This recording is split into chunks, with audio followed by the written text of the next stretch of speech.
It's not a game, it's a rich thing. Hello students, आज हम लोग आज की इस वीडियो में पढ़ने वाले हैं एडमिशन ऑफ पार्टनर के टॉपिक को हम लोग डिस्कस करेंगे। क्या क्या टॉपिक है वो, रेशोज़ और ट्रीटमेंट ऑफ गुडविल। ठीक है, तो इनके छोटे क्वेश्चन आ जाते हैं। ठीक है, अराउंड 3 मार्क्स में आ जाता है या फिर इनके MCQ क्वेश्चंस भी आ जाते हैं, तो काफ़ी इंपॉर्टेंट है ये, इसे आप ध्यान से समझिएगा। बिना देरी के हम लोग स्टार्ट करते हैं। देखो, सबसे पहले मैं आपको बता दूं, हम रेशोज़ में 2 तरह के रेशोज़ यहाँ पे निकालेंगे, न्यू रेशो और सैक्रिफाइसिंग रेशो। ठीक है, सैक्रिफाइसिंग रेशो का मतलब आप जानते ही हैं, old ratio minus new ratio, ये आपका सैक्रिफाइसिंग होता है। ठीक है, सबसे पहला केस क्या है, अगर मैं न्यू रेशो की बात करूँ तो when new partner admit for some share of profit, यानी कि जो नया पार्टनर है वो कुछ शेयर ऑफ प्रॉफिट के लिए एडमिट होता है। जैसे जेड एडमिट फॉर 1/4 शेयर, यानी जेड 1/4 शेयर ऑफ प्रॉफिट के लिए एडमिट हो रहा है, और एक्स और वाई का ओल्ड रेशो आपको 3:2 दिया हुआ है। आप करेंगे क्या, सबसे पहले लेट टोटल शेयर भी 1, आपको मान के चलना है कि टोटल शेयर 1 है। रिमेनिंग शेयर निकालोगे, 1 में से ये जो 1/4 है वो माइनस कर लो तो 3/4 आएगा। फिर आप इसी 3/4 की मल्टीप्लाई एक बार x में एक बार y में करोगे, तो x का न्यू शेयर निकालने के लिए 3/5 मल्टीप्लाई 3/4 यानी कि 9/20 आ जाएगा। y का न्यू शेयर निकालने के लिए 2/5 मल्टीप्लाई 3/4 यानी कि 6/20। और आपको पता है जेड का शेयर 1/4 है, हमें रेशो की फॉर्म में लिखने के लिए बेस इक्वल करना जरूरी होता है, तो आपको 20 बनाने के लिए 5 से ऊपर नीचे मल्टीप्लाई करना होगा ताकि कोई फ़र्क ना पड़े। तो ये 5/20 हो जाएगा। ठीक है, तो फाइनली न्यू रेशो आ जाएगा एक्स वाई जेड का, आप देख रहे हैं 9/20, 6/20 और 5/20, क्योंकि बेस इक्वल है तो ये न्यू रेशो हो जाएगा हमारा 965। ठीक है, और सेक्रीफाइस रेशो ध्यान रखिएगा, इस केस में ओल्ड रेशो ही सेक्रीफाइस होता है। ठीक है ना, 3:2 को आप क्या मानेंगे, सेक्रीफाइस। नेक्स्ट केस है आपका when old partner give some part to new partner, या फिर आप ऐसे भी कह सकते हो when new partner take some part from old partner, यानी कि जो नया पार्टनर है वो पुराने पार्टनर से कुछ पार्ट एक्वायर करता है या लेता है। जैसे एक्स वाई का ओल्ड रेशो 3:2 है और जेड यहाँ पे नया पार्टनर है, जेड 1/10 एक्स से लेता है और 2/10 वाई से ले रहा है। ठीक है, तो अगर हम देखें तो जेड का टोटल शेयर कितना बना, जेड को एक्स से मिल रहा है 1/10 और वाई से मिल रहा है 2/10, क्योंकि बेस इक्वल है तो आप इसे ऐड करोगे तो 3/10 हो जाएगा। ठीक है, देखो आगे आपको कैसे सॉल्व करना है ज़रा देखिए। ओल्ड रेशो पहले 3:2 दिखा दो। एक्स का न्यू शेयर आपको पता है, एक्स के पास 3/5 है और पीछे आपने देखा कि 1/10 उसने दे दिया, तो बेस इक्वल कर लो, आप इसे सब्ट्रैक्ट करोगे तो ये 5/10 आएगा। ऐसे ही वाई का न्यू शेयर, वाई के पास 2/5 है और उसने पीछे बैक में देखा आपने 2/10 दे दिया था, आप इसको सब्ट्रैक्ट करोगे तो वाई का न्यू शेयर आ जाएगा 2/10। आपको पता है जेड का टोटल शेयर, जेड को 1/10 एक्स से मिल रहा है, 2/10 वाई से मिल रहा है, दोनों को ऐड करके हमने पीछे भी कैलकुलेट किया था, 3/10 आएगा। ठीक है, अब इनके बेस इक्वल हैं तो न्यू रेशो हो जाएगा 5:2:3, तो ये न्यू रेशो हो जाएगा। ठीक है, और इस केस में अगर मैं सेक्रीफाइस रेशो की बात करूँ तो एक्स और वाई का सेक्रीफाइस मतलब एक्स ने कितना दिया 1/10, वाई ने कितना दिया 2/10, तो 1/10 2/10 इनके बेस इक्वल हैं, यानी 1:2 क्या हो जाएगा, सेक्रीफाइस। ध्यान रखिएगा, सेक्रीफाइस का मतलब होता है त्याग करना, तो एक्स ने 1/10 और वाई ने 2/10 का सेक्रीफाइस किया है। ठीक है, नेक्स्ट केस है आपका when old partner surrender some of his share to new partner, यानी कि जो ओल्ड पार्टनर है वो अपना कुछ पार्ट मतलब अपना कुछ हिस्सा सरेंडर कर देते हैं नए पार्टनर को। यहाँ पे एक कॉमन वर्ड या तो सरेंडर या फिर ऑफ हिज शेयर, इससे आप पहचानोगे कि ये कौन सा केस है। ठीक है, करना कैसे है, पहले एक्स और वाई का ओल्ड रेशो 3:2 है, जेड यहाँ पे न्यू पार्टनर है, x 1/10 of his share Z को देता है और वाई 2/10 ऑफ हिज शेयर किसको देता है, जेड को देता है। तो कैसे होगा, आपने देखा यहाँ पे ऑफ हिज शेयर लिखा हुआ है। ठीक है, तो इससे आप पहचान जाओगे कि ये सरेंडर का क्वेश्चन है। पहले आपको ओल्ड रेशो दिखाना है एक्स और वाई का 3:2, यहाँ पे एक्स सरेंडर टू जेड, आप ये देखो कि एक्स ने कितना सरेंडर कर दिया, एक्स के पास 3/5 है मल्टीप्लाई 1/10, ये 3/50 हो जाएगा, इतना जेड को दे दिया उसने। फिर एक्स का न्यू शेयर निकालो, एक्स के 3/5 में से जितना उसने दे दिया वो माइनस कर दो, तो माइनस करने के बाद आ जाएगा 27/50। ऐसे ही सेम वाई का सरेंडर, वाई ने कितना सरेंडर किया जेड को, वाई के पास 2/5 है, मल्टीप्लाई कर दो 2/10 से, तो 4/50 दे दिया। वाई का न्यू शेयर निकालने के लिए वाई के ओल्ड में से जितना दे दिया वो माइनस कर लो, तो ये वाई का न्यू शेयर आ जाएगा 16/50। ठीक है, अब आपको पता है कि जो जेड है, जेड को एक्स से इतना मिल रहा है और वाई से 4/50 मिल रहा है, दोनों को ऐड कर दोगे तो जेड का टोटल शेयर आ जाएगा। आप यहाँ पे देख सकते हैं जेड का टोटल शेयर, जेड को एक्स से 3/50 मिला, वाई से 4/50, क्योंकि बेस इक्वल है तो 7/50 हो जाएगा। ठीक है, जब हम न्यू रेशो निकालेंगे तो आप देख सकते हैं एक्स का 27/50 था, वाई का 16/50 है और जेड का कितना है 7/50, क्योंकि सबके बेस इक्वल है तो ये न्यू रेशो आ जाएगा 27:16:7। और सेक्रीफाइस रेशो की बात करें तो आपको पता होगा कि एक्स ने 3/50 दिया और वाई ने 4/50 दिया, तो दोनों के बेस इक्वल है, इसलिए सेक्रीफाइस रेशो 3:4 हो जाएगा। नेक्स्ट आपका केस 4 है, when old ratio and new ratio both given. अगर आपको ओल्ड और न्यू दोनों दे रखे हैं तो क्या करेंगे आप, एक्स वाई का रेशो ओल्ड 3:2 है, जेड एडमिट हुआ 1/4 के लिए और आपको न्यू रेशो भी अलग से दिया हुआ है एक्स वाई जेड का 3:2:1। तो आप क्या करेंगे, आपको इस केस में सेक्रीफाइस रेशो निकालना होता है।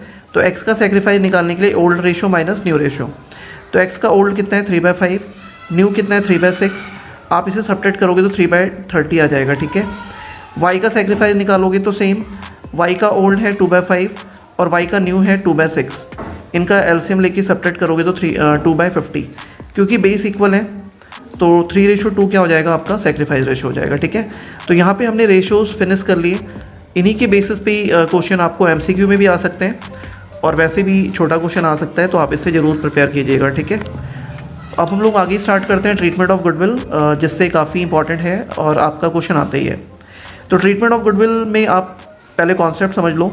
जैसे पी क्यू पार्टनर है और आर एक नया पार्टनर है, जब आर पी और क्यू के बिज़नेस को ज्वाइन करता है तो उसके सामने एक कंडीशन होती है कि वो कुछ पैसा कैपिटल का लेकर के आए, सपोज़ 40,000, और कुछ पैसा उसे गुडविल का देना होगा, सपोज़ 20,000। अब पहली सिचुएशन ये है कि अगर ये दोनों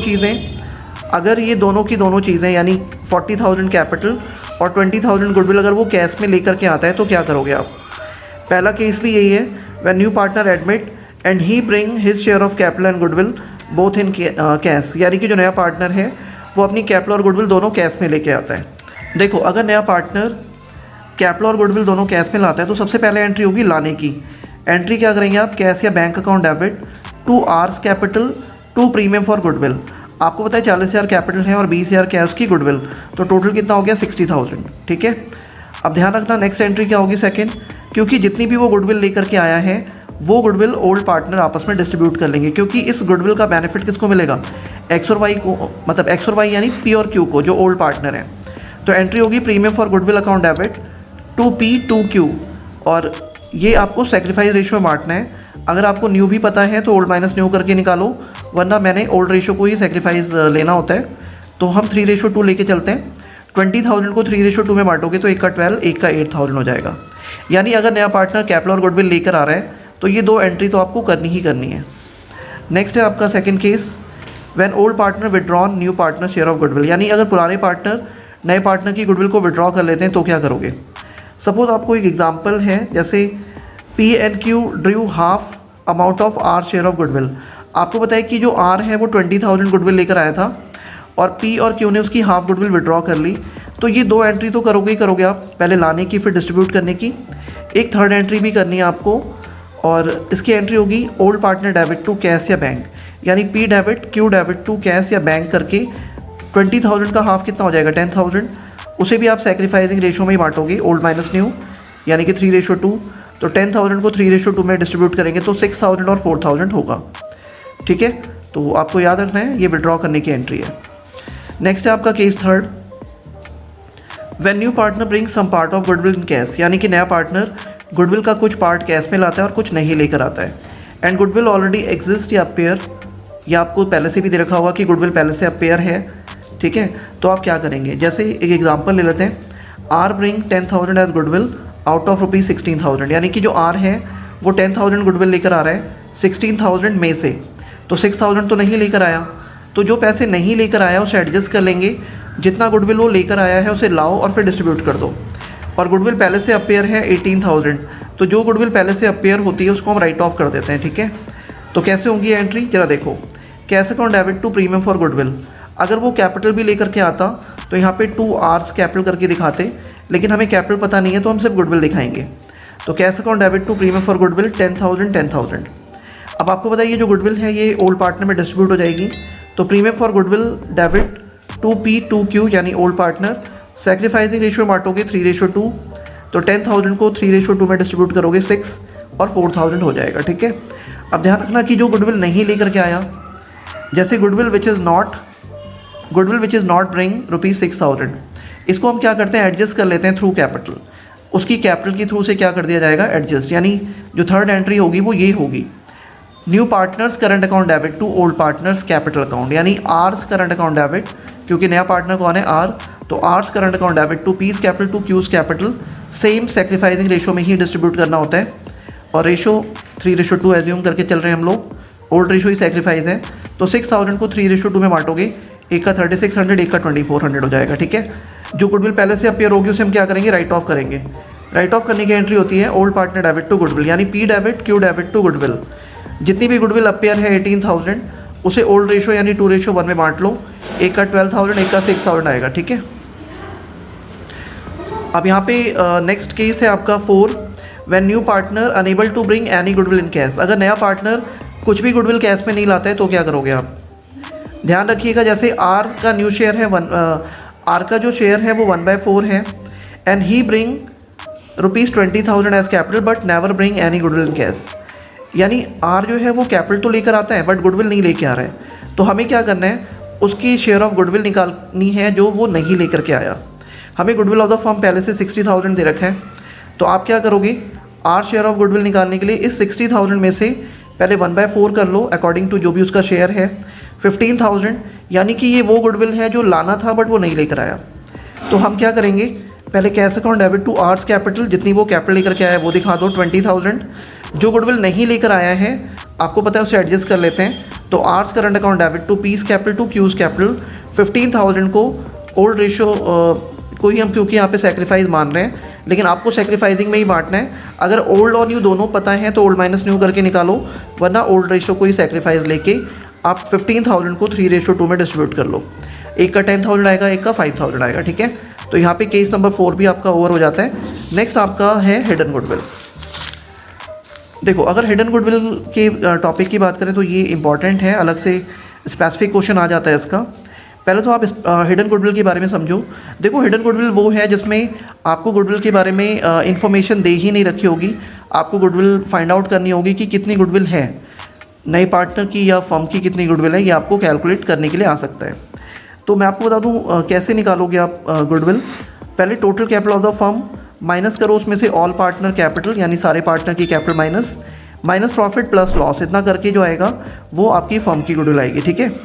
एक एग्जांपल ले लेते हैं, जैसे XY पार्टनर है, इक्वल रेशो है इनका, इनकी कैपिटल है 20,000 30,000, जेड एडमिट हो रहा है 1/4 के लिए और वो 20,000 कैपिटल लेकर के आता है but never bring any goodwill in cash, वो गुडविल नहीं लेकर के आया। Calculate his share of goodwill which is not bring in cash, आप उसकी वो गुडविल निकालो जो वो कैश में नहीं लेकर आया। तो क्या करेंगे आप, देखो जेड का शेयर 1/4 है और उसकी कैपिटल कितनी है 20,000। पहले टोटल कैपिटल ऑफ फर्म निकालो, यानी इसका रेसिप्रोकल करो, यानी 4/1 × 20, तो ये फर्म की कैपिटल आ गई 80,000। अब आपको गुडविल ऑफ फर्म निकालने के लिए फॉर्मूला क्या यूज़ करना है, total capital of firm minus all partner capital minus profit plus loss.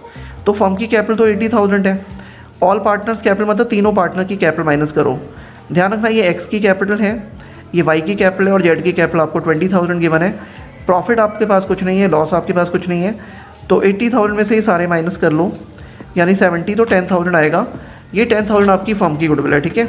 अब इस फर्म की गुडविल में से जेड का शेयर निकाल लो, तो जेड शेयर ऑफ गुडविल हो जाएगा 1/4 × 10,000, यानी कि 2500, ठीक है। तो यहाँ पे हमने जेड की गुडविल कैलकुलेट कर ली है।